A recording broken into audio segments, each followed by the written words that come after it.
उत्तम शारीरिक आणि मानसिक आरोग्यासाठी रोज नियमितपणे व्यायाम करणे खूप आवश्यक आहे. यामध्ये वेगवान चालणे हा सर्वात सोपा, स्वस्त आणि खूपच उपयोगी व्यायाम आहे. चालण्याने आपले मानसिक आणि शारीरिक आरोग्य सुधारते. पण व्यायामासाठी म्हणून आपण जेव्हा चालतो तेव्हा आपण नेहमी चालतो त्यापेक्षा जास्त वेगाने चालणे आवश्यक आहे. आणि दिवसभर आपल्या कामानिमित्त आपण जे चालतो त्याला व्यायाम म्हणून मानता येत नाही किंवा व्यायाम म्हणून गृहीत धरता येत नाही. आपण रोज नियमितपणे सकाळी किंवा संध्याकाळी थोड्याशा वेगाने चालण्याचा व्यायाम करायला हवा. त्याचे अनेक फायदे आपल्या शरीरास मिळतात. जसे की शरीराची रोगप्रतिकारक शक्ती वाढते, तसेच आपल्या हृदयाचे आरोग्य सुधारते, हृदय मजबूत होते. त्यानंतर मधुमेह किंवा रक्तातील साखर किंवा शुगरचा आजार नियंत्रित करण्यास मदत मिळते. त्यामुळे दररोज आपण कमीत कमी 45 मिनिटे तरी वेगवान चालायला हवे.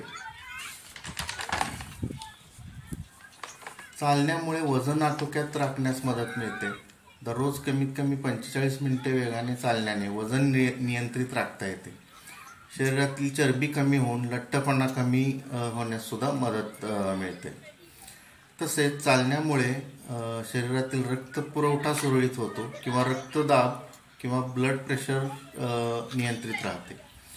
नियमित चालण्याने रात्री झोप चांगली लागते आणि मानसिक ताणतणाव देखील कमी होतो.